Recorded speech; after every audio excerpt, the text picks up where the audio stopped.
안녕하세요. 오태훈입니다. 여러분들 이제 마지막 파이널 대비해서 어떻게 시험 대비를 해야 될 거며 시험 요령 그리고 실제로 뭐 학생들이 많이 묻는 것들 이제 마지막에 와서 막 시험에 대해서 불안감도 들고 기대감도 들고 여러 가지가 있을 겁니다. 그래서 간단하게 제가 조금 설명을 좀 드리도록 하겠습니다. 몇 가지 컨텐츠로 해서 처음에 프로파일 한번 설명을 좀 드리고 그다음 출제 범위하고 연도별 어떤 경향이 어땠다. 그다음에 학교별 시험 시간은 얼마 정도 되기 때문에 조율을 어떻게 해야 되느냐 그런 이야기를 제가 좀 드릴 거고요. 그다음에 고득점을 위해서 이제 파이널 학습 전략을 어떻게 해 나갈 거냐 그런 부분들에 대해서 또 이야기 드리고 그리고 자주 질문하는 거 학생들이 많이 질문들을 하거든요. 지금 이 시기에 어떻게 해야 됩니까? 나중에 시험장에 갔을 때 내가 대비해야 되는 건 뭡니까? 이런 것들. 그리고 실제로 이제 시험 당일날 가면 개꿀팁이라고 할까요? 꿀팁. 그래서 시험장에 갔을 때 내가 실제로 이러한 거 저러한 거 아주 사소한 것들 그런 것들이 많이 궁금합니다. 그리고 시험장에 가면 여러 가지 어떤 돌발적인 상황들도 생기거든요. 그래서 가볍게 한번 여러분들과 한번 이야기를 해보고 그리고 합격했던 친구들이고 또 시험 쳤던 친구들이 선생님 시험장에 갔더만 이런 문제들이 있었습니다. 이런 경우도 있었어요. 저는 그래서 좀 약간 황당했던 경우도 있습니다. 이렇게 이야기를 하더라고요. 그래서 그런 여러 가지들을 묶어서 제가 한번 소개를 좀 드리고 그리고 제일 중요한 건 이제 합격생들이 많은 게 중요하겠죠. 그리고 합격생들이 어떤 친구들이 합격을 했는지 그런 것들을 좀 제가 좀 공유를 해드리기 위해서 그래서 합격생 명단 공개 이런 식으로 해서 짜봤습니다. 전체적으로. 자, 첫 번째 들어갔을 때 간단하게 제 소개를 하겠습니다. 자, 오태훈입니다. 반갑습니다. 그리고 고려대학교 수학과 박사 졸업을 했고요. 응용수학을 전공을 했습니다. 그리고 거기서 조교수로 이제 전임으로 비정년 트랙으로 좀 있었고요. 그리고 이제 전임 총장 석탁 강의상을 매년 이렇게 수상을 했었습니다. 강의력은 학교에서 인정을 해줬었습니다. 그리고 또 그렇게 해서 2년이 돼서 이렇게 강의를 하게 됐는데요. 연고대 합격생들이 가장 추천하는 강좌라고 이렇게 이야기를 해주더라고요. 그래서 부끄럽지만 온오프 최다 수험생을 보유하고 있고요. 그리고 현재 김영 편입에서 연고대 편입을 맡고 있습니다. 그리고 에어클래스나 유니버엠에서 인강 매출을 하고 있고요. 대학 수학, 그다음에 선영대수 공수 이런 것들도 이렇게 하고 있습니다. 자, 간단하게 소개를 드렸고요. 다음 넘어가서 볼게요. 자, 연고대에서 어떤 시험 범위를 출제하느냐. 말 그대로 스튜어트 미적분학입니다. 그러니까 그 범주를 벗어나지 않게끔 시험 문제 내죠. 어떤 경우는 그렇지 않습니까? 스튜어트 책을 시험 문제 내겠다 이래놓고 완전히 다른 분야에서 시험 문제 내버리고 이러면 상당히 골치 아프거든요. 근데 그건 철두철미하게 지키는 것 같습니다. 지금까지야. 솔직히. 지금까지. 2012년도부터 연세대가 시작을 했거든요. 그리고 고려대학교는 17년도부터 이렇게 편입으로 뛰어 들어왔는데 물론 그 전부터 고려대학교도 시험이 있었고 연세대도 있긴 있었지만 이제 이게 본격화 이렇게 되기 시작한 거는 연세대는 12년도고 고려대는 한 3년 전, 한 17년도 그때쯤 이렇게 진행을 했었습니다. 둘 다 첫 번째 시작할 때 스튜어트 캘큘러스를 내겠다라고 이렇게 이야기를 했었죠. 12년도 때는 연세대도 이제 초창기다 보니까 스튜어트 책을 좀 범주를 벗어나서도 내고 이렇게 했었거든요. 그리고 문제가 오타들도 있고 그렇게 했었습니다. 그래서 지금은 많이 개선이 돼서 정확하게 그 범주 안에 들어와 있고요. 그리고 그 성향도 뚜렷합니다. 그런 것들을 제가 좀 소개를 좀 드릴 겁니다.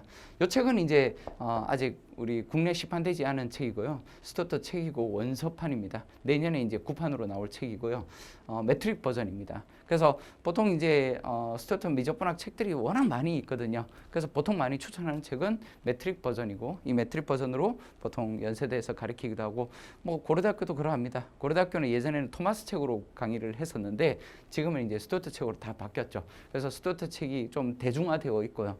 또 일반 편입 준비하는 친구들도 어차피 스튜어트 책을 공부를 하는 게 좋습니다. 스튜어트 책의 범주 내에 들어있는 연습 문제들을 다 편입 문제로 출제하기 때문에 그러하죠.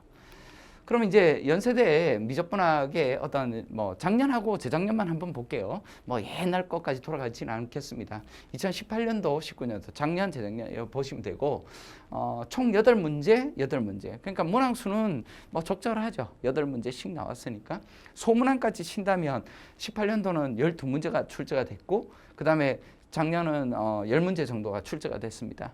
그러니까 시간이 그렇게 여유롭다라고 이렇게 보시면 됩니다. 여기는 수학과 비수학과 구분 없이요. 같이 시험을 치러집니다. 예전에는 수학과 이과 공과 이렇게 분리돼서 시험을 봤지만 지금은 연세대는 그냥 합쳐져서 시험을 보게 되고 고려대는 조금 다르죠. 고려대는 수학과와 비수학과로 구분이 되어 있습니다. 자, 일단은요, 증명 문제가 나온다는 게 뚜렷하게 차이를 보입니다. 예전에는 연세대가 증명 문제를 한 문제에서 두 문제 이렇게 출제를 했는데요. 해마다 가면서 서술 시기에 어떤 초점을 맞추고 문제 수를 많이 내는 것보다는 문제 수를 조금 줄이고요. 예전에 15문제가 출제됐었는데 문제 수를 약간 줄이고 그다음에 서술하게끔 그리고 적절하게 증명하는 것들 그런 것까지 출제가 되고 있습니다. 그래서 증명 문제가 18년도에는 6문제나 나왔어요. 12문제 중에 6문제면 반이 나온 거죠. 대단한 거죠. 그리고 또 마찬가지로 19년도도 증명 문제가 5문제입니다. 10문제 중에 5문제, 반입니다. 아마 올해 여러분들한테도 마찬가지로 그 정도로 요구를 할 겁니다. 그럼 여기서 말하는 증명이라고 해서 수학적인 대단한 증명법을 요구하느냐? 그렇지는 않습니다. 아주 초보적인 해석학 문제 같은 걸 시험 문제를 내죠. 물론 이제 수학과 학생들 같은 경우는 잘 이렇게 하는 친구들한테는 쉬운 문제가 되지만 그렇지 않고 수학이 아직 문외한 친구들한테는 이러한 증명법들의 문제들이 상당히 어렵게 느껴지죠. 아무리 수업 시간에 했다 하더라도 똑같은 문제를 가지고 똑같이 연습을 하고 시험에 나올 거야. 이거 나오니까 외워. 이렇게 했을 때 시험 문제 나온다면 맞출 수 있지만 그렇지 않은 경우는 보통의 경우는 학생들이 다들 두려워하는 파트 중에 하나입니다. 그래서 잘 대비를 해야 되겠죠. 일단 일변수하고 다변수는 골고루 나오는 것 같습니다. 예전에는 일변수 쪽에 좀 초점이 맞춰져 있고 다변수 쪽에 좀 초점이 맞춰졌고 이랬지만 지금 일변수 반, 다변수 반 이렇게 출제가 되고 있고요. 고려대학교 한번 볼게요. 고려대학교는 수학과하고 비수학과로 이렇게 약간 구분이 되어 있습니다. 고려대학교는 재작년에 보시면 10문제, 11문제, 소문제까지 쳐서 11문제, 그 다음에 비수학과는 10문제가 출제되고 한 2문제 정도 차이 납니다. 2-3문제 정도 다 거의 비슷하고요. 수학과를 위해서 한 2-3문제 정도 약간 좀 구분하기 위해서 그렇게 시험 문제를 내는 것 같고요. 문제 난이도는 그렇게 어렵지 않습니다. 단순합니다. 그래서 수학과 학생들한테는 거의 만점 가까이를 받아야 될 정도로 문제가 좀 쉽죠. 비수학과도 마찬가지예요. 사실 문제 10문제 나오지만 단순 계산 문제들이 많이 나오기 때문에 거의 만점에 가까워야 돼요. 근데 제가 여기서 만점 이렇게 이야기하니까 상당히 그 거부감을 느낄 수도 있는데 실제로 문제가 아주 쉬울 때의 만점이지 문제가 난이도가 어려워지면 반등이 떨어집니다. 생각보다 성적이 떨어져요. 단답형이 8문제가 나옵니다. 그리고 서술형이 2문제가 나와요. 근데 아이러니한 게 서술형이라고 해서 문제가 대단한 게 아니라 단답형과 서술형의 구분 차이가 없어요. 그냥 단순 계산을 했을 때 어떻게 해서 답이 유도되느냐 그 정도만 적으라는 거지 세세하게 적으라고 하지 않습니다. 단답형은 과정을 쓸 필요가 없다는 거예요. 답만 맞으면 됩니다. 답만. 근데 답만 맞으면 된다니까 또 한 가지 문제는 답을 플러스 2를 마이너스 2로 쓰면 빵점 처리받는다. 이런 단점이 있겠죠. 그래서 시험장에서는 조심해서 답변을 써야 됩니다. 서술형 같은 경우는 그렇지 않겠죠. 조금 실수하더라도 그런 것들에 대한 감점의 요인은 될 수 있지만 일단 우리가 시험장에 갔을 때 조심해서 해야 되는 파트 중에 하나입니다.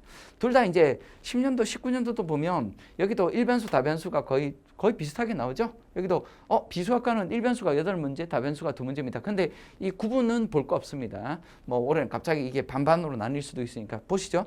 그 다음 연도에 보시면 1변수하고 다변수의 어떤 비율을 거의 비슷하게 맞췄지 않습니까? 1변수 4문제, 다변수 6문제예요. 자, 1변수 수학과에서는 1변수 3문제, 다변수를 7문제를 출제했습니다. 뭐 고려대학교 같은 경우는 시험 문제가 증명 문제를 내지 않다 보니까 조금 복잡한 계산들을 좀 요구를 하거든요. 그러다 보니까 1변수 쪽은 단순 계산이 많으니까 조금 치우치는 게 뭐냐면 다변수 쪽으로 약간 치우치는 느낌은 있습니다. 연세대 같은 경우는 1변수와 다변수가 반반이 나오지만 고려대학교는 이제 다변수 쪽으로 약간 치우칩니다. 왜? 다변수가 계산할 게 많으니까요. 이중적분도 해야 되죠. 선적분도 해야 되죠. 뭐 그런 것들을 해야 되기 때문에 그렇지 않을까요? 그렇게 생각하고요. 그 다음에 학교별 시험 시간을 한번 볼게요. 학생들이 많이 물어요. 시험장에 가면 시험이 어떻게 되느냐. 연도마다 또 달랐습니다. 근데 작년과 재작년 뭐 이렇게 봤을 때 작년에는 연세대 같은 경우는 3과목을 보죠. 3과목 보는 과도 있고 2과목 보는 과도 있고 1과목 보는 과도 있어요. 그러니까 수학과 같은 경우는 1과목을 보는데 시간을 2시간에 줍니다. 그러니까 학생들이 서로 막 이렇게 교차로 나가는 걸 좀 막기 위해서인 것 같은데 어떤 경우는 어떤 연도는 1시간 반을 준 경우도 있고요. 어떤 경우는 2시간 이렇게. 작년엔 제가 알기로는 2시간입니다. 학생들이 그렇게 이야기해 줬고요. 그 다음에 2과목의 학과들은 2시간입니다. 그러니까 두 과목을 보는데 뭐 수학하고 물리를 보는데 2시간이에요. 똑같은 시험지를 가지고 수학과는 2시간을 보고 억울하지 않아요? 수학과는 2시간이니까 여유롭죠. 그러니까 시간적으로 뭐 아예 몰라서 못 쓰는 거지 시간적으로 부족해서 못 푼다 이런 건 없어요. 수학과 같은 경우는 생각할 시간도 많이 여유가 좀 되죠. 그래서 어떤 증명이나 일반 이제 비수학과 학생들이 어려워하는 파트를 수학과 학생들은 좀 생각할 수 있는 시간이 있기 때문에 충분히 그 2시간 내에 충분히 격파할 수 있는 그런 문제가 될 거라는 거예요. 근데 비수학과 학생들한테는 똑같은 문제가 아닌 이상 조금만 다르게 뭐 좀 어려운 문제가 나온다 그런다면 상당히 시간 압박이 상당히 좀 있다는 거죠. 그래서 훈련을 잘하고 가야 됩니다. 그래서 두 과목을 보는 친구들은 2시간, 세 과목을 보는 친구는 3시간입니다. 그러면 1시간 보고 또 1시간 보고 1시간 보는 거냐? 그렇지는 않습니다. 통짜로 3시간을 줍니다. 3시간 동안 세 과목을 다 봐야 되겠죠. 그럼 뭐부터 먼저 봐야 될까요? 자신 있는 과목부터 먼저 시험지를 보셔야 됩니다. 가장 학생들이 보면 가장 첫 번째 나 자신 없는 과목부터 한번 볼래? 이렇게 딱 보다가 거기서 자신감을 잃으면 나머지 과목도 잃기 때문에 자기가 가장 자신 있는 과목부터 먼저 시험을 치르는 게 맞습니다. 그리고 중간에 뭐 화장실이 갈 일이 있으면 뭐 손 들고 한 명씩 왔다 갔다 할 수는 있지만요. 일단 그런 것들도 조절을 하셔야 될 겁니다. 고려대학교는 이제 수학과 2과목이죠. 고대는 뭐 연세대는 최대 3과목까지 보지만 고대는 최대 2과목까지 봅니다. 약간의 좀 다른 점도 있죠. 수학과 같은 경우는 1시간 줍니다. 충분합니다. 솔직히 1시간이면 뭐 증명이나 아주 생각해야 되는 문제들이라기보다는 단순 계산 문제들의 반복 그런 것들이 많기 때문에 충분히 1시간 내에 1시간 하면 충분해요. 시간 남아서 나만 돌죠. 한마디로 연습이 돼 있는 친구들한테는요. 그 다음에 2과목을 보는 친구들은 2시간이 주어집니다. 그러니까 1시간 내에 칠 수 있게끔 그렇게 출제가 된다라고 이렇게 보시면 됩니다. 그 다음에 이제 고득점을 받기 위해서 이제 파이널 어떻게 내가 학습하는 방법에 대해서 조금 설명을 드리겠습니다. 과목 하나는 미적분학이죠. 아까 말씀드렸다시피 스튜어트 책에 미적분학 책 한 권만 여러분들이 공부를 하면 되는데 한 권만 하니까 엄청 쉽죠. 누구나 다 쉽게 접근할 수 있을 것 같습니다. 물론 이제 초창기에 뭐 훈련 안 돼 있는 친구들이면 몰라도 뭐 하고 간 친구하고 안 하고 간 친구는 극명하게 차이가 납니다. 그리고 또 한두 문제를 더 많이 풀어보고 똑같은 문제를 수업 시간에 풀었던 게 시험장에 나왔을 때 그 친구는 분명히 합격을 합니다. 그런 차이가 크죠. 그래서 그런 어떤 문제를 공부를 할 때마다 문제를 선별을 할 때 제대로 정확하게 선별을 해야 되는 게 더 중요하다는 겁니다. 무턱대고 어려운 문제를 잘 푼다? 어려운 문제를 아무리 잘 푼다고 해도요. 시험장에 가면 자기가 보지 못했던 새로운 문제 딱 나오면 이미 풀어본 친구는 그 문제를 다 맞춰요. 근데 풀어보지 않은 친구는 딴 문제를 아무리 잘 풀어도 이 문제가 조금만 쉬운 문제인데도 불구하고 이 문제를 잘 못 풀 수도 있거든요. 그래서 이 연습할 때 문제의 향방과 방향 어떤 걸 공부를 해야 되는지를 잘 모르고 있으면 상당히 실패할 수 있는 그런 케이스가 되죠. 결국은 합격과 불합격은 큰 차이가 아닙니다. 그냥 연세대 시험 문제를 보면 한 10문제 정도 나오잖아요. 공부를 안 하고 그냥 웬만큼 공부하는 친구들은 한 5, 60점은 나와요. 그럼 거기서 1, 20점을 더 받는 친구가 합격권으로 들어가는 겁니다. 그 차이를 만드는 거예요. 자, 일단 기본적으로 연세대, 연고대 공식집 반드시 숙지하셔야 됩니다. 제가 뭐 사이트에다가 올려놨으니까 거기서 요구하는 공식이 있습니다. 뭐 증명들이요. 물론 이제 이 증명들은 고려대학교는 증명 문제가 나오지 않기 때문에 공식집에서 증명들 외우는 것들은 빼고 나머지 그 전체적인 어떤 흐름은 보셔야 됩니다. 그래서 반드시 숙지한다. 그리고 두 번째, 개인 노트 정리가 필수입니다. 처음에 풀 때는 시간이 좀 걸리죠. 근데 나중에는 우리가 이 편입이라는 건 연고대 편입도 마찬가지로 편입입니다. 그러니까 학문적으로 다가가면 안 됩니다. 그래서 우리 교수님은 이거 다 증명해서 이거 계산 과정들도 다 증명해서 적었는데 왜 여기서는 이렇게 간단하게 풀이를 합니까? 이럴 수도 있습니다. 근데 왜 그러냐면 답지는 한 장밖에 안 주기 때문에 거기다가 구구절절히 내가 쓰고 싶은 거 다 쓰고 있어 봐요. 그럼 몇 문제 적지도 못하고 시험 끝납니다. 그렇기 때문에 적절하게 시간 배분을 잘할 수 있게끔 연습을 해야 되기 때문에 컴팩트한 연습이 필요해요. 그래서 여러분들이 반드시 개인 뭐냐면 공식 노트 정리를 해야 돼요. 교재에 있는 문제들을 풀 때 한번 쓱 풀고 그냥 눈대중으로 대충 풀고 넘어가서 이거는 뭐 풀었네 이렇게 하고 넘기는 게 아니라 끝까지 자기 손으로 끝까지 계산을 해보셔야 됩니다. 뭐 우리가 계산을 하고 이렇게 계산하니까 첫 번째 이렇게 됩니다. 이렇게 넘어가지만 본인이 안 해봤으면 자기가 되는지 안 되는지 확인이 안 됐기 때문에 잘 모르죠. 그래서 그 중간 과정에서 계산이 내가 실수하고 어떤 부분도 모르는 것들도 많이 있을 거예요. 그래서 직접 손으로 써서 자기 노트를 만들어야 됩니다. 그리고 파이널쯤 갔을 때는 노트가 있음으로 해서 내가 그만큼 빠르게 습득을 할 수 있습니다. 처음에 볼 때는 좀 느리더라도 노트가 있으면, 나중에 노트가 있으면 그냥 시험장에서 어떤 친구들은 그래요. 노트를 스르륵 펴고 오늘 공부 끝났어. 이렇게 돼요. 왜냐? 그 노트 내에 자기가 이야기하는 5번, 6번 정도로 반복해서 여러 번 반복해서 내가 이 문제는 잘 몰랐지? 그래, 아이디어가 이거였어. 이거는 이랬네? 이거는 이렇게 풀었어. 이렇게 아이디어만 가져가면 되거든요. 뭐냐면 계산력은 충분히 되어 있단다면. 또 교재에서 다룬 문제는 반복해서 외우라고 합니다. 교재를 그냥 함부로 만드는 게 아닙니다. 제가 만들 때 교재는 연세대에서 다뤘던 총 한 20년도 넘게 주어져 있는 문제들과 고려대학교 기출문제와 그리고 스튜디오 책에서 아주 핵심 부분으로 중요하게 다루고 나올 만한 문제들만 이렇게 쏙쏙 뽑아가지고 훈련을 시키기 때문에, 그리고 매년 그 트렌드에 맞춰가지고 또 새롭게 문제를 훈련시키고 있습니다. 그렇기 때문에 교재 믿으시고 반복하세요. 시험장에 가보면 아마 시험지랑 거의 수업 시간에 했던 문제랑 거의 비슷하다는 느낌을 많이 느끼실 겁니다. 시험을 쳐본 학생들이 많이 그렇게 이야기하고 아마 합격생들도 그렇게 제가 뭐 뻥친다라고 생각하지 않고 느끼실 겁니다. 그래서 교재 믿고 무조건 반복하시라는 거예요. 반복. 여기서는 머리가 뛰어난 친구도 중요하겠지만 성실한 친구가 이겨요. 그러니까 믿고 공부한 친구가 이기더라고요. 그러니까 시험 시간은 한정되어 있죠. 그리고 특수한 문제들이 많이 나오거든요. 연세대는. 그럼 그 특수한 문제들이 풀이가 상당히 길고 그럴 것처럼 보이지만 풀이 방법은 생각보다 그렇게 길지 않습니다. 단순합니다. 근데 그 단순한 걸 시험장에서 생각할 수 있느냐? 절대 그렇지 않거든요. 그래서 그런 것들을 반복 연습하는 겁니다. 짧게. 교재 문제로 활용할 때 눈으로 절대 풀지 말라는 겁니다. 학생들이 선생님 저는 시간이 바빠가지고요. 빨리 뭐 한 2주 만에, 한 1주 만에 미적분학 공부 다 끝냈어요. 개념 끝났습니다. 물론 끝낼 수 있어요. 개념적으로. 하지만 자기가 푼 게 아니기 때문에 자기 실력이라고 할 수 있을까요? 그건 아닙니다. 수학이라는 건 머리 생각하는 거하고 손하고는 얘하고는 완전히 따로요.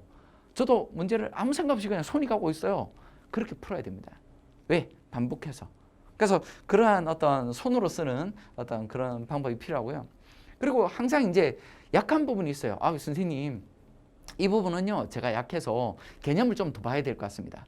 개념 볼 필요 없습니다. 개념 본다고 해서 여러분들이 개념을 다시 알까? 아니라고요. 중요한 건 문제를 보는 게 가장 좋아요. 문제를. 내가 약한 파트는 문제를, 그 파트에 관련된 문제를 그냥 싹 다 푸는 거예요. 그래서 문제에 대해서 강한 느낌을 갖게 하면 됩니다. 개념 잘한다고요. 개념 잘한다고 편입 문제를 잘 푸는 거 아닙니다. 그렇기 때문에 여러분들은 반드시 문제들로 이렇게 해결을 하셔야 되고, 계산력은 반복된 훈련으로 극복된다. 그러니까 아까 말했듯이 손으로 쓰는 반복이 필요해요. 그러니까 누누이 말하죠. 손으로 써라. 한데 손으로 안 쓰고 뭐 그렇게 하니까. 틀린 부분은 손으로 쓰다 보면 저도 그렇거든요. 항상 똑같은 적분에서 어떤 똑같은 계산 과정에서 자주 틀리더라고. 근데 몇 번 쓰다 보면 내 이 부분에서 틀렸지 하면서 생각하면서 그분들을 풀게 되면서 조심하게 됩니다. 뭐 그냥 아무 생각 없이 풀 때는 자주 실수하죠. 하지만 시험장에 가면 긴장하고 있기 때문에 실수하지 않으려 노력하거든요. 그런 것들도 다 자기 실력으로 들어갑니다. 그렇기 때문에 계산력은 반복된 훈련이 필요하다는 거야. 그리고 매번 이제 마지막 쯤 오면 학생들이 그럽니다. 선생님, 저 이제 마지막 급하니까 하루에 뭐 10시간씩 공부하랍니다. 이렇게 이야기를 하는데 시간을 너무 길게 잡지 마세요. 이거는 자기와의 약속이잖아요. 뭐 아니면 그렇게 보시면 됩니다. 뭐 수학, 물리, 화학 세 과목을 공부한다면 하루에 뭐 나 30분만 공부할래. 이렇게 스스로 약속을 정하세요. 매일매일 공부하는 게 어려워요. 그리고 매일매일 꾸준하게 하는 놈한테 못 이겨요. 하루 빠딱하고 그냥 공부 때려치우고 빠딱하고 아니라는 거예요. 그래서 공부를 할 때 어떤 친구들은 그래요. 작년에도 성적이 엄청나게 잘 나왔는데 뭐 다른 과목 때문에 뭐 떨어진 친구들도 있는데, 그런 친구들은 이제 이야기를 보면 작년엔 그렇게 잘 풀었는데 올해는 또 수학 공부를 안 하고 있으니까 물리 뭐 예를 들어 물리가 약하다 해서 물리만 열심히 했더만 수학이 이제는 손에 안 익어서 안 돼요. 이렇게 이야기해요. 저래 손에 익어야 되죠. 그렇죠? 무조건 지금은 뭐냐, 파이널에서는 초창기에는 약한 과목을 끌어올리는 게 초점이지만 지금 이상부터는 내가 어느 정도 맞춰져 있는 성적이 유지가 돼 있는 그 성적을 더 끌어올리는 게 더 중요합니다. 괜히 애매하게 낮은 과목, 내가 잘 못하는 과목을 잘하려고 노력할 필요까지는 없습니다. 그 정도면 충분해요. 어차피 세 과목을 다 성적을 아주 좋게 받는 친구들은 생각보다 별로 없습니다. 그렇지 않아요. 생각보다. 그리고 뭐 조금 전에 말씀드렸다시피 이제 자기가 약한 과목에 선생님 저 이제 한 두 달 남아서 이런 상황에 파이널쯤에 왔는데 저 이제 물리가 너무 약해가지고 물리를 좀 공부하려 합니다. 물론 여기서 말하는 건 화공 뭐 지원하는 친구들한테는 화공 친구들은 화학이 전공 메인이에요. 그 다음에 두 번째 수학이고 그 다음에 물리입니다. 그러니까 그 친구들은 물리한테 몰빵을 두고 있으면 안 됩니다. 화학에다가 어느 정도 성적을 올리고요. 나 화학 괜찮아. 괜찮은 게 아니라 성적을 더 끌어올리고 수학에서 성적을 더 끌어올린다고 생각하면 되고 물리는 그냥 그냥 기본 빵점만 피하자 뭐 이런 의미로 가야 돼요. 또 마찬가지로 또 예를 들어 전작가 같은 경우는 나 수학 물리야. 화학은 그냥 빵점만 변하자 뭐 이런 식으로 하는 겁니다. 물론 이제 그 상황 안에는 수학은 항상 들어와 있네요. 그래서 약한 과목에 너무 약한 과목을 공부해서 저 이제 개념을 좀 알 것 같아요. 개념을 좀 알 것 같아요는 자기 만족감이에요. 내 성적을 올리는 데는 의미가 별로 없단 말이에요. 지금 중요한 건 전략적으로 가야 돼요. 내가 성적을 올리는 게 더 중요하다는 겁니다. 내가 알겠습니다가 아니라 내가 성적을 끌어올려서 합격하겠습니다가 더 중요하니까요. 그래서 공부하는 방향을 좀 그렇게 정하시고 학교별 대비법을 한번 간단하게 보겠습니다. 학교별 연세대는 공식집의 증명을 모두 다 그냥 숙지하세요. 외우고 가세요. 제가 어차피 공식집 안에 공식 증명하는 거 엄청나게 많이 안 나눴어요. 한 18개 정도 될 겁니다. 18개, 19개 정도 될 거예요. 공식집에. 그거 그냥 외우고 가세요. 그건 기본입니다. 그 기본에서 작년에도 그 공식집에서 시험 문제 나왔고 또 올해는 그거 빼고 또 공식집 또 만들어 놨으니까 또 그걸 여러분들이 염두를 해 두시면 되고요. 그리고 연세대 같은 경우는 물론 이제 문제가 반복돼서 출제되는 경우는 극히 드뭅니다. 단순 계산 같은 경우는 그거는 냈다 안 냈다 할 것도 없지만 그 외에 증명 문제나 이런 무거운 문제들은 지금까지 반복된 적이 없습니다. 그래도 연세대의 전반적인 어떤 범위를 다 알기 위해서 12년도 이후로만 보시면 돼요. 그 전부터 옛날 거까지는 갈 필요 없고요. 12년도 기출문제 정도는 그냥 이런 문제들이 있었지 이렇게 해서 한번 보시면 될 거고 아마 그 올패스 하신 분들은 뭐냐면 싹쓸이 특강인가 거기서 제가 그 과정을 이제 쭉 풀어주고 있으니까 전반적인 어떤 과정을 한번 보시면 충분히 도움이 되실 거라고 보시고요. 그리고 또 교재 믿고 반복하세요. 믿고 공부하시면 됩니다. 그냥 교재 제가 아무 때나 그냥 만들어 놓고 12년도부터 지금까지 하면서 제가 교재를 그냥 대충 이 문제 집어넣고 저 문제 집어넣고가 아닙니다. 항상 한 문제 넣을 때마다 10문제 폐기하고 한 문제 집어넣어요. 그만큼 신중에 기하고 또 이 문제에 대한 어떤 의미를 부여하면서 전부 다 문제를 만들기 때문에 믿고 공부를 하시면 될 겁니다. 그 다음에 고려대학교 같은 경우는 증명 문제가 안 나오죠. 그래서 증명 문제가 안 나오기 때문에 물론 지금까지 안 나온 거지 앞으로도 안 나온다는 말은 아닙니다. 그러니까 물론 이제 그렇다고 해서 앞으로 나올 것 같으니까 나 증명 문제 다 외울래? 이렇게 또 초점 맞추면 안 되죠. 그래서 일단 지금 현재로 봤을 때는 여러분들이 증명 문제는 일단 로직을 이해하는 데로만 쓰시면 돼요. 그래서 우리 교재에 증명 문제들이 있잖아요. 선생님 급하니까 저 빨리 급할수록 우리가 내용을 돌아가라고 하는데 충분히 마지막까지 교재를 가지고 3번 이상 돌릴 수 있는 시간은 충분히 있습니다. 물론 처음에 돌릴 때 좀 빠르게 돌리고 그 다음에 반복해서 내 걸로 만드는 것도 중요하겠죠. 그래서 교재에서 증명하는 문제들은 로직만 이해하시고 그 다음에 넘기시고 일단 계산 문제에 좀 초점을 맞추는 게 고대는 맞습니다. 교재에서 다룬 계산 문제를 반복 학습하라는 겁니다. 결국은 연세대 문제도 마찬가지예요. 작년에는 그런 경우도 있어요. 연세대 기출문제라고 해서 훈련시켰는데 그게 고려대학교 기출문제로 나왔고 고려대학교 기출문제로 해서 훈련시켰는데 그게 연세대에서 나왔습니다. 그건 뭐냐면 스튜트 책에 똑같은 문제가 있었기 때문에 그게 반복해서 출제가 된 거죠. 그러니까 연세대에서 중요하게 여기는 문제도 또한 고려대학교에서 중요하게 여긴다는 겁니다. 넘어갈게요. 자주 설명하는 겁니다. 학생들이 그렇게 해요. 편입 공부 어떻게 합니까? 이렇게 이야기를 하는데 아까 조금 전에 이미 답변 들었어요. 전기전자나 이런 쪽은 수학하고 물리가 집중이 돼야 되죠. 그러니까 내가 화학을 못한다면 화학을 내가 조금 더 해가지고 성적을 좀 개념을 좀 알아가야지. 기본적으로 초창기부터 하신 분이 있다고 한다면 그거는 좀 거기서 하시고 지금부터 내가 화학을 다시 공부해야지 이거는 절대 아닙니다. 아예 버리는 한이 있더라도 그냥 수학 물리에 초집중을 하시는 게 맞아요. 내가 지금 물리가 한 50점, 60점 나온다면 이걸 80점으로 끌어올려야지. 수학이 한 60점 나온다면 한 80점대로 올려야지. 이렇게 전략을 세워야지. 내가 화학이 빵점이니까 40점대로 올려야지. 50점대로 뛰어 올려야지. 이런 전략을 세우면 안 됩니다. 그렇게 하면 성적 별로 안 좋고요. 마지막에 이것도 저것도 아닌 그런 케이스가 됩니다. 기계과 같은 경우는 세 과목을 보잖아요. 근데 여기는 또 특이한 게 화학이 20%가 들어가기 때문에 화학을 아예 빵점 맞으면 안 됩니다. 화학 합격한 친구들은 그래도 뭐 어느 정도 반타작 좀 안 되게끔은 나옵니다. 그러니까 기본 성적은 좀 나와주고 대신에 이제 이게 기본 성적이 나오는 대신에 수학과 물리는 성적이 생각보다 그렇게 안 높아요. 뭐 연도마다 그 난이도가 다르기 때문에 몇 점이다 이야기를 정확하게 말씀을 드리기는 애매하겠지만 일단 성적은 퀄리티는 떨어진다고 보면 됩니다. 그렇다고 해서 기계과가 낮은 과다 그런 이야기를 하는 게 아니라 세 과목을 보는 친구들한테는 두 과목이 성적이 좀 낮고요. 그리고 하나가 살짝 받쳐주는 그런 느낌의 시험이라고 보시면 되고, 그 다음에 수학과 같은 경우는 이번에 면접 다 없앴죠. 코로나 때문에 이제 면접을 다 없애버렸고, 그리고 이번에는 이제 고대에서도 인원수 조정이 좀 있기 때문에 그래서 이번에 그 뭐 영어 성적 이런 걸 다 없애버렸어요. 그래서 영어 최저 성적을 없애버렸기 때문에 최저를 없앴다는 이야기는 최고는 아직 살아있다는 거죠. 그러니까 영어 성적이 높으면 높을수록 어느 정도 적당하게 반영할 수도 있다는 겁니다. 야, 그러면 이제부터 나 영어 공부만 해가지고 고대 지원해야지. 이것도 잘못된 생각이에요. 여러분들이 기본적으로 연대나 고대를 준비하기 위해서 영어 성적을 얻어놓은 게 있을 거 아닙니까? 연세대 통과할 수 있는, 고대 통과할 수 있는 그런 성적이 있었지 않습니까? 그 성적을 집어넣으면 됩니다. 탭스도 있고 토익도 있다 이런다면 그 둘 중에서 자기가 유리한 점수를 내면 됩니다. 그 유리한 점수는 표준 점수가 있을 거 아니에요. 그 표준 점수 중에서 내가 유리한 걸 출제를 하면 됩니다. 하나가 막 완전히 처진다면 굳이 낼 필요는 없고요. 그렇게 해서 내시면 되고, 그리고 또 학생들이 그래요. 공부하다 보면 좀 후반기에 가면 자신감을 또 딴 친구는 워낙 잘하고 자기는 약간 처지니까 그래 뭐 올해 내가 좀 덜해서 그렇지 내년에 다시 한번 해볼까? 내년은 없어요.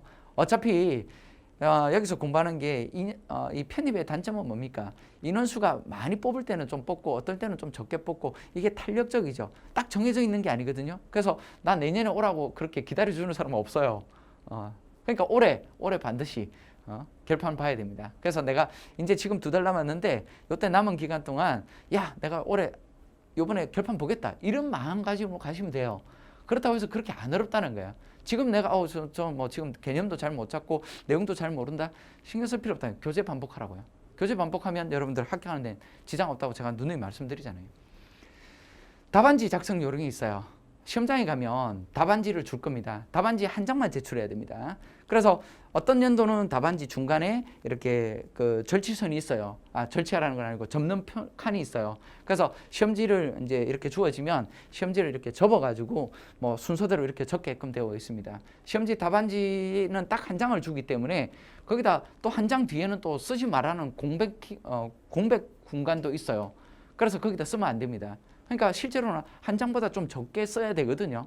근데 거기다가 구구절절히 그리고 내가 신난다고 이렇게 옆으로 쭉쭉 그냥 옆으로 다 써버렸다 이러면 그러면 좀 쓰다 보면 공간이 부족해가지고 저 시험관한테 한 장 더 주세요 이러면 그 한 장을 다시 그리로 옮겨야 돼요. 내용 자체를. 그러면 그 옮기다가 또 시간 다 말아먹고 그냥 망치는 꼴이 돼요. 그래서 처음부터 쓸 때 정확하게 쓰셔야 됩니다. 시험지에 비포지 하나 주어지면 답안지 접어서 이제 순서대로 적는데 시험장에 가면 그럴 겁니다. 순서대로 쓰라고 할 겁니다. 1번부터 2번, 3번, 4번 순서대로 쓰세요 이렇게 하는데 학생들이 워낙 순서를 개판으로 막 쓰니까 채점하는 기준에서 불편하기 때문에 그래서 순서대로 써라라고 하지 실제로 채점할 때 순서대로 안 썼다고 점수를 날려버린다니 그런 경우는 없습니다. 그런 교수는 없어요 실제로. 그래서 물론 이제 순서대로 제가 이렇다 했다고 막 순서를 뒤죽박죽 막 써야지 1번 풀었다 7번 풀었다 5번 풀었다 2번 풀었다 이렇게 풀지 마시고 4번 3번 4번 5번 6번 7번 하다가 뒤에 1번은 뒤에 풀겠다 이렇게 좀 써놓으면 눈에 잘 보이게 써놓으면 그 가지고 탓할 사람은 없어요. 그래서 그렇게 순서대로 쓰시면 되고 웬만하면 그리고 이제 쓸데없는 사칙 연산 과정은 거기다 구구절절 쓰지 말아요.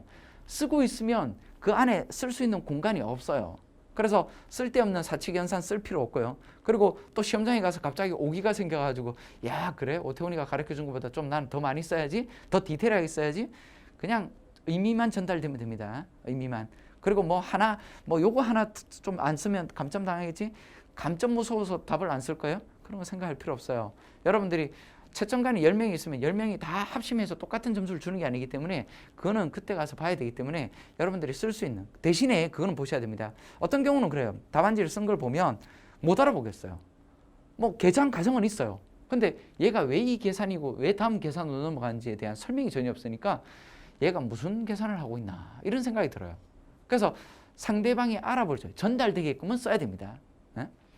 그래서 또 이제 뭐냐면 유명한 정리 증명들이 있어요. 그건 자기 스스로 만들어내는 게 아니라 정해져 있어요. 그거는 이제 100년, 150년 전 이럴 때 그 사람들이 이미 딱 정립해서 논문으로 만들어 놓은 건데 그걸 내 마음대로 바꿔가지고 내가 물론 그 안에서 탄력적으로 약간씩 약간의 어떤 큰 아이디어 외에 약간은 변화할 수 있는데 내가 그 증명을 완전히 바꿔가지고 내 혼자만의 세계로 증명하고 있으면 그건 볼 것 없이 그냥 날려버립니다. 그렇기 때문에 교재에서 하라는 대로 증명을 하셔야 되고요. 뭐 아까 말했듯이 순서대로 풀라고 하지만 최대한 알아보기 쉽게 그렇게 순서대로 써라는 겁니다. 그리고 글자는 또박또박하게 정확하게 쓰시기 바랍니다. 글자 어떤 경우는 글씨를 못 알아보겠어요. 그래서 글씨를 똑바로 쓰시기 바랍니다. 그리고 답안지 이런 거 보면 한 번씩 그러면 그래요. 연세대 시험장에 가보면 어떤 친구들은 이제 정말 뭐 가방 하나 메고 펜도 들고 오고 이러는데 어떤 친구는 가방도 안 들고 오고 그냥 볼펜 하나 들고 들어오더라고. 야, 쟤는 뭐 아니면 사인펜 하나 들고 들어와요. 쟤는 도대체 무슨 어떤 객기지? 우리들도 계산하다 틀리면 지우고 하는데 그 친구는 사인펜 하나로 그냥 답지를 다 적겠다는. 야, 이렇게 막 날려 쓸라나? 이렇게 예쁘게 막 와 이러면서 쓸까? 그래서 시험장에 갈 때는 지우개와 어떤 필기도구 정확하게 챙겨 가셔야 됩니다. 볼펜이나 이런 것들은요, 그런 것들은 쓰지 마시고 거기다 찍찍 꽂고 이러지 말고 그냥 지우개로 지우고 이렇게 쓰시길 바랍니다. 글씨 크기도 너무 크게 적으면 안 돼요. 신난다고 해서 글씨를 막 알아보게 이렇게 크게 적다. 적당한 크기로 적어야 됩니다. 시험 당일날 뭐 꿀팁 이렇게 해서 제가 한번 소개를 해봤는데 뭐 몇 가지 한번 좀 써봤어요. 학생들이 이런 이야기를 하더라고. 시험 당일날 여유롭게 오세요. 커피 한 잔 마시고. 어떤 친구들은 선생님 오셨어요 이러면서 커피 한 잔 마시고 한 잔 드시라고 이래. 야, 너는 무슨 이렇게 여유롭나 이러니까 어차피 합격할 거니까. 물론이죠. 그만큼 여유롭다는 거예요. 그 친구 합격했어요. 그렇게 해서. 그러니까 그만큼 이제 여유롭게 당일날 오시고 어떤 친구는 아침에 그냥 10분 이제 닫기 전 바로 전에 막 이렇게 헐레벌떡 뛰어 들어가가지고 그래서 시험장에서 시험 잘 볼 수 있을까? 안 되지. 여유롭게 가시라고. 여유롭게. 그리고 지방에 있는 친구들은요, 하루 전날 좀 올라와서 사전 답사도 하고 시험 장소가 어딘지도 좀 이렇게 좀 알아보셔야 됩니다. 그냥 인터넷으로 요즘 잘 돼 있으니까 이렇게 알아보고 구글 맵이나 이런 걸로 알아보고 이렇게 하다가 그렇게 하지 마시고 하루 전날 좀 와서 내가 앞으로 다닐 학교가 위치가 어디고 시험 칠 장소가 어딘지 한번 좀 보는 게 그게 예의죠. 그 다음에 아까 말씀드렸다시피 필기도구. 그리고 또 시험장에 가면요, 연도마다 다르고 강의실마다 다르거든요. 어떤 경우는 강의실에 시계를 앞에다 둘 때도 있습니다. 근데 어떤 경우는 강의실에 시계가 없을 때도 있어요. 그러면 매번 선생님 저 시간 몇 분 남았습니까? 이렇게 물어봐야 되잖아요. 그런 거를 하지 않도록 하기 위해서 간단한 시계를 차고 가야 돼요. 근데 시계 또 좋은 거, 나 뭐 스마트폰 같은 스마트 시계 하나 들고 가. 그거 다 뺏겨요. 그냥 초침만 돌아가는 시계는 괜찮습니다. 혹시나 못 사왔을까봐 아침에 가시면 이렇게 아주머니들이 들고 다니면서 아침부터 호객 그거 사고 있는 겁니다. 그래서 살 필요 없이 여러분들이 시계 정도 하나 챙겨 가시고 또 어떤 친구는 그러더라. 수험표 안 챙겨왔대. 가장 기본 아닌가? 수험표를 안 챙겨왔으면 누군지 어떻게 하게. 근데 또 가면 또 그 친구들을 위해서 거기서 또 뽑아줘요. 학교에서. 그런 친구들이 있을까봐. 그러면 거기서 시간 뽑지, 저기서 뽑지, 그러면 안 되겠죠. 그래서 수험표 절대 챙겨가시기 바랍니다. 그리고 아까도 말씀드렸듯이 두 과목 이상 시험을 보는 친구들은 자신 있는 과목부터 해결해야 돼요. 왜냐하면 내가 자신 없는 과목부터 이렇게 시험을 치면 사람이라는 게 나 지금 올해 안 되면 어쩌지? 이런 강박관념이 크기 때문에 시험장에 가서 아까 그 문제 어떻게 풀지 자꾸 그 생각을 해요. 지금 이 문제를 해결해야 되는데. 그래서 일단 자신 있는 문제를 푸시고 좀 잘 모르는 문제는 쿨하게 일단 넘겨요. 그리고 나중에 좀 이따 풀면 여유롭게 풀린단 말이에요. 어떤 친구들은 처음에 문제를 봤을 때 이 문제가 어떻게 풀더라? 처음 보는데 이랬는데 다시 좀 이따 생각해 보니까 이거 수업 시간에 풀었던 문제구나 하고 금방 풀었대요. 그러니까 이런 시간적인 여유가 조금만 있으면 금방 푸는데 그걸 막 내가 지금 당장 이 문제 풀어야지 이렇게 생각하면 풀기 어렵다는 거죠. 1번부터 풀 필요는 없습니다. 간혹씩 연세대 같은 경우는 1번, 2번 정도로 문제를 무겁게 던져요. 증명 문제를 던진다고. 그러면 학생들은 1번부터 풀라고 막 이렇게 하는데 1번 그냥 평상시에 보던 문제 아니고 다른 문제가 나왔다 이러면 그냥 넘겨요. 넘겨놓고 2번도 넘겨. 3번, 4번부터 풀어도 돼요. 그렇게 쭉 풀다가 그리고 나중에 1번으로 돌아가서 이렇게 좀 여유로 시간적인 1시간 주어진다고 한다면 1시간 내에 내가 나머지 계산 문제는 금방 풀어요. 어떤 친구는 한 15분 만에 다 풀었다더라고 계산 문제는. 그러고 나서 이제 증명 문제를 보니까 이제 압박감이 사라지니까 이제 문제가 풀리더라는 거예요. 그래서 절대 1번부터 풀 필요는 절대 없습니다. 자, 그 다음에 또 하나 문제 조건 꼼꼼히 보세요. 좀 제발.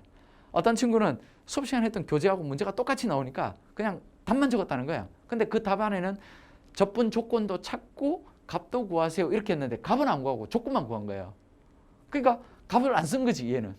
그러니까 이미 엄청나게 쉬운 문제인데도 불구하고 그냥 10점 만점에 5점을 날린 꼴이죠. 그래서 조건을 잘 봐야 된다는 거야. 꼼꼼히 확인하세요. 문제가 보면 어떨 때는 3이 2로 바뀌어 있고 1이 2로 바뀌어 있고 이렇게 숫자가 살짝 바뀌어 있는 꼴도 있어요. 그냥 수업 시간에 했던 문제하고 똑같다고 해서 신나게 답 딱 적지 말고 숫자가 조금 다를 수도 있으니까 그런 거 좀 잘 보셔야 됩니다. 공식집의 증명 외의 문제는 나중에 풉니다.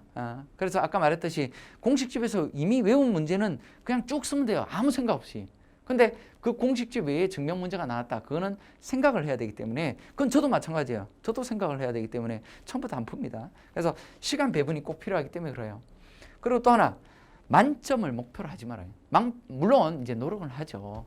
만점을 받아야지라는 이런 강박관념이 있으면 한 문제가 안 풀리면 올해 나 지금 어쩌지 하면서 떨어졌다는 그 강박관념이 들기 때문에 그래서 시험을 또 망칠 수 있어요.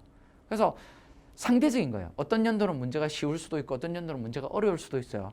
그래서 내가 올해 안 되면 어쩌지? 나 올해 하나 틀릴 것 같은데 나 떨어졌는데 이렇게 생각하면 문제는 어려워가지고 나머지 애들도 다 틀리는데 나도 틀렸는데 뭐가 문제란 말이야. 합격하는 데 지장 없는데. 그래서 만점을 목표로 하지 말고 평상시처럼 그냥 최선을 다하면 돼요. 최선을 그냥 겸손하게 내가 공부한 만큼. 답안지는 한 장 제출해야 되니까 정확하게 서술하는 겁니다. 그렇게 해서 꿀팁을 좀 설명을 했고요. 이제 합격자 좀 한번 볼게요. 19년도 이제 합격한 친구인데 이제 각각 여기에 한 명 한 명 다 제가 이름과 정보들을 갖고 있어요. 전화번호도 학생들이 연락을 해줘서 그 외에도 이제 연락을 안 해주고 나중에 추가 합격한 친구들 그다음에 또 인강 들었고 저한테 연락 안 해. 여기는 현장생들입니다. 현장생들이 거의 다 저한테 연락을 해줘서 그래서 이제 합격한 친구들 확인된 명단인데 19년도는 이제 연세대 총 43명이 합격했네요. 천문우주, 건축공학과, 기계과, 사회환경, 수학과, 산업공학과, 신소재, 그다음에 전기전자, 컴퓨터, 화공이 제일 많이 뽑는 것 같아요. 그래서 화공이 좀 많이 합격을 했고요. 거의 화공은 거의 한 90% 이상 그냥 공부했던 친구들 합격시킨 것 같습니다. 그다음에 화학과 이렇게 있고요. 그 다음에 19년도 고려대학교 한번 볼게요. 고려대학교 총 39명 합격했더라고요. 근데 요거는 이제 저한테 연락을 반드시 준 친구들인데 그 외에도 또 여럿이 있었는데 제가 있는 친구들만 이렇게 정보를 충분히 낼 수 있는 친구들만 제가 이렇게 해놨습니다. 그래서 건축공학과, 기계과, 그 다음에 물리학과, 보건과, 산업공학과 이렇게 있고 산업공학과 좀 많이 합격했고 신소재에 이렇게 합격을 했습니다. 다음 한번 볼까요? 그 다음에 전기전자, 컴퓨터, 화공 여기도 마찬가지로 화학과가 제일 많이 뽑죠. 화학과가 많이 뽑고 그 다음에 전기전자는 많이 뽑을 연도도 있고 좀 적게 뽑을 때도 있어요. 그게 차이가 있고 그 다음에 20년도 한번 볼게요. 작년에 합격한 친구들인데 총 44명이 합격했네요. 천문우주부터 시작해서 전기전자 이렇게 10명 정도가 합격을 했고요. 기계과 이렇게 산업공학과, 수학과, 컴퓨터, 사회환경, 신소재, 화공 여기도 화공 쫙 깔았네요. 화학과 이렇게 했습니다. 그럼 여기서 학벌이 상당히 좋느냐? 제가 학벌도 중간 수업 시간에 OT 같은 거 할 때 제가 합격한 친구들의 그 스펙이나 이런 거 해가지고 성적 이런 거 영어 성적 이런 것들도 좀 해놨거든요. 그래서 과정 중에 OT 같은 거 보시면 거기에 제가 적어놨는데 일단 뭐 생각보다 전적대가 그렇게 지금은 많이 좋아졌어요. 솔직히 말해서 예전에는 전적대가 소위 말해서 뭐 우리가 계급을 달 수는 없지만 전적대가 정말 안 좋은 친구들이 많이 연세대에 합격을 했습니다. 고대도 마찬가지고요. 그런데 지금은 이제 많은 친구들이 연세대에서 뽑더라 이래서 전적대 괜찮은 친구들 그런 친구들이 또 많이 이렇게 나도 한번 해봐야지 그 아름아름해서 듣고 오는 친구들 많더라고. 뭐 어떤 친구는 그러더라고요. 작년에 보니까 뭐 부산에 있다가 뭐 친구들이라고 서울에서 술 한잔 먹으러 왔다가 그 친구가 편입한대. 그러니까 편입해? 그럼 뭐 연세대도 편입하겠다? 이러니까 연세대도 편입해? 하니까 진짜? 이래가지고 슬리퍼 신고 와가지고 등록하고 이렇게 간 친구도 있어요. 그러니까 이제 잘 모르죠. 사실 지방에 있는 친구들이나 이런 친구들한테는 지방에서는 이제 연세대가 고려대학교에서 이렇게 뽑고 있다는 걸 잘 모르고 있습니다. 학생들은 알면은 나 이렇게 이탈해 버릴까 봐요. 근데 그만큼 또 아주 잘해야 합격한다? 그렇지는 않습니다. 그냥 연습을 꾸준히 잘한 친구들끼리 경쟁을 해서요. 그렇게 합격을 하더라고요. 그다음에 화학과, 물리학과 이렇게 있고 고려대학교 이제 최종은 46명을 합격시켰습니다. 작년에. 간호학과, 전기전자 제일 많이 합격시켰네요. 기계과, 수학과, 컴퓨터학과 이렇게 산업공학과 이렇게 합격시켰고요. 그 다음에 컴퓨터학과, 물리, 신소재, 화공. 여기도 화공은 뭐 일단 많이 뽑으니까 그래서 인원수가 많습니다. 화학과 하고요. 건축, 사회, 환경 이렇게 합격을 시켰습니다. 이 친구들은 이제 저한테 직접 뭐 연락을 준 친구들을 합격 여기다 올려놓은 거니까 믿으시면 될 거고요. 그래서 일단 여러분들이 이제 파이널 공부를 하는데 여러 가지 뭐 팁들 그리고 학습하는데 저는 이랬어요 뭐 이런 말들을 많이 하더라고요. 그래서 제가 이제 파이널 좀 됐으니까 여러분들이 이런 저런 뭐 사소한 그런 어떤 궁금증이 많이 있을 거 아니에요. 그래서 그런 것들을 제가 한번 좀 묻고봤습니다. 일단 여러분들이 공부를 하시는데 가장 중요한 건 제가 여기다 적어놨어요. 웃으세요. Positive thinking. 긍정적으로 생각하시고 할 수 있다. 나는 어차피 연고대에 가 있는 학생이라고 생각하시고요. 자신감 가지십시오. 얼마든지 충분히 합격하는데 도움을 드릴 겁니다. 그리고 믿고 공부를 하시면 아까 말했듯이 교재 믿고 2번, 3번 이상 돌리고 성실하게만 하면 합격한다 했잖아. 그 문제를 벗어나서 이상한 문제 뭐 따로 내가 또 공부할 필요는 없다는 거야. 하라는 것만 하면 돼요. 하라는 것만. 하라는 거 그 외에 나머지도 또 공부해야 되냐? 그럴 필요 없어요. 하라는 것만 하면 합격합니다. 여기까지 하겠습니다. 수고하셨습니다.